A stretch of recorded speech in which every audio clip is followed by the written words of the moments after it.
Did you ever observe President Trump receive a massage? Never.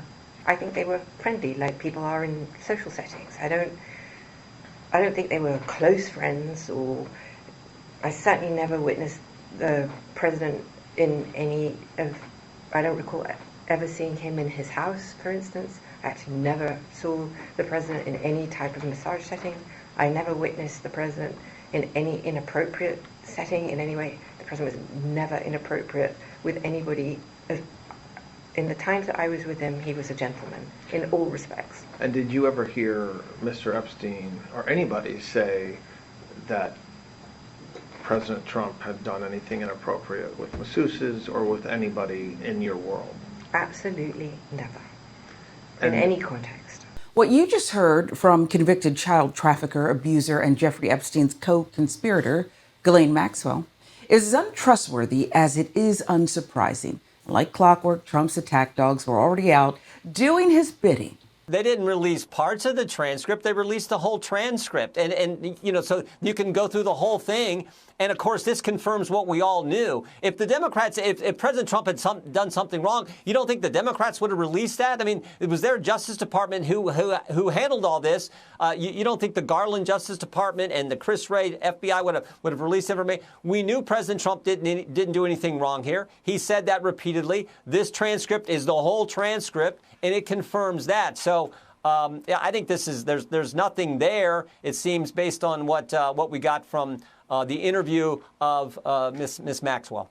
When it comes to the small club of people making up the ultra-wealthy ruling class, protecting your class position means so much more than partisan loyalty. We shouldn't believe anything Maxwell is saying because she's likely gunning for a pardon or clemency from Trump. This is all part of a calculated strategy. Maxwell is not motivated to actually tell the truth, but rather to whitewash her own image and many crimes in exchange for exonerating Trump. She's serving a 20-year sentence, but has recently given interviews to the Department of Justice praising Trump and stating that she never witnessed him doing anything inappropriate. Trump's administration has appeared eager to highlight these denials.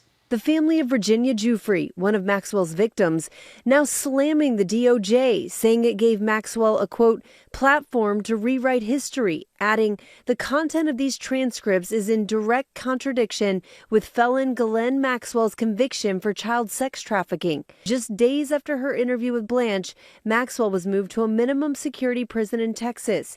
Giuffre's family calling the move a, quote, travesty of justice, while an attorney for dozens of alleged victims stresses that Maxwell has a history of lying and was already charged with perjury. Maxwell were to receive a pardon at some point, what would that mean for you?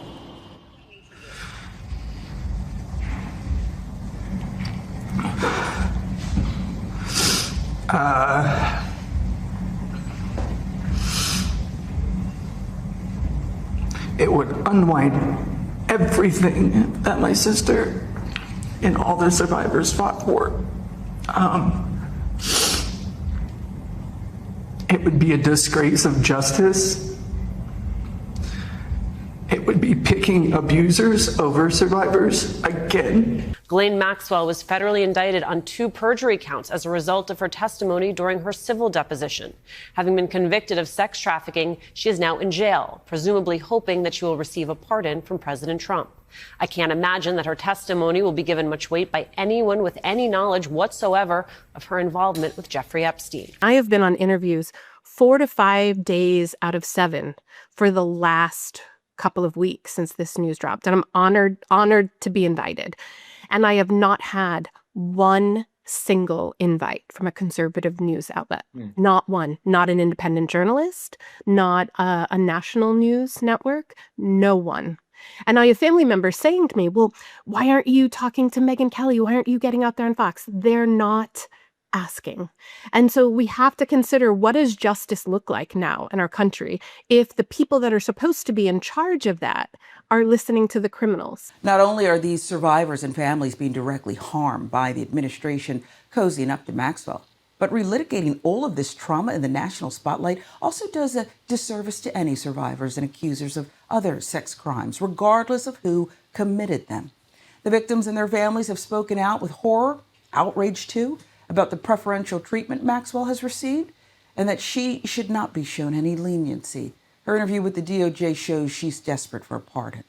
Choosing Jim Jordan, though, of all people, to vouch for Maxwell's character on Fox News was certainly a decision, because if you know anything about his rise to becoming a major power player in the Republican Party, you should be familiar with this. Although he was not mentioned or referenced in the video, it led to questions last week about Ohio Congressman Jim Jordan, a former OSU wrestling coach.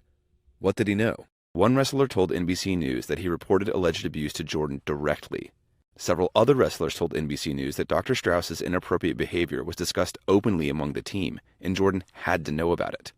Additional wrestlers have shared similar accounts with other news outlets. Jordan says he had no knowledge of any abuse or complaints from athletes. I stood up to the Speaker of the House from my home state, stood up to the IRS, and have stood up to the FBI.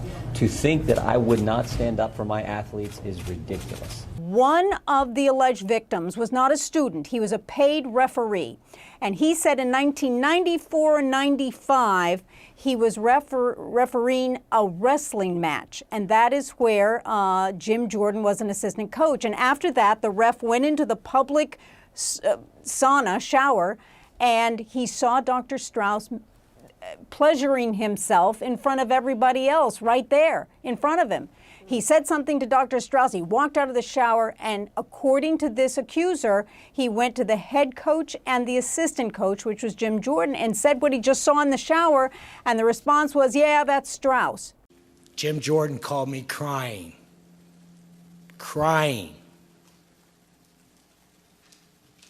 groveling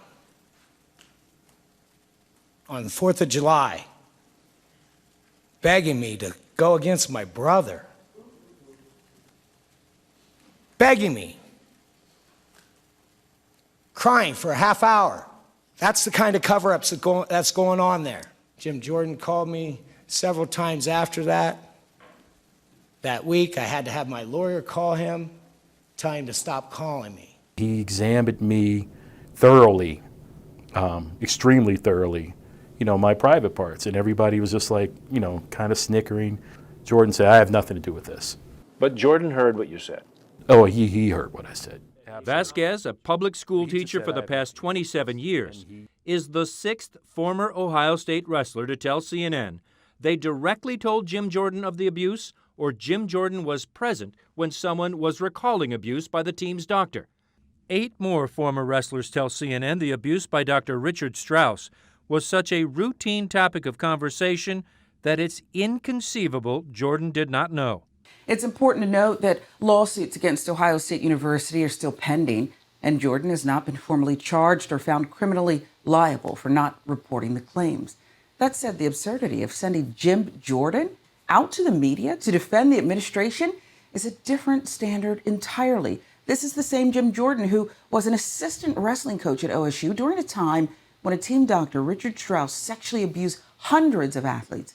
Lawsuits against the university allege Jordan knew about the abuse but failed to act. GOP's double standard is on full display here. They will put a man with a cloud of serious abuse allegations hanging over his head on national TV to defend a convicted sex trafficker. Make it make sense.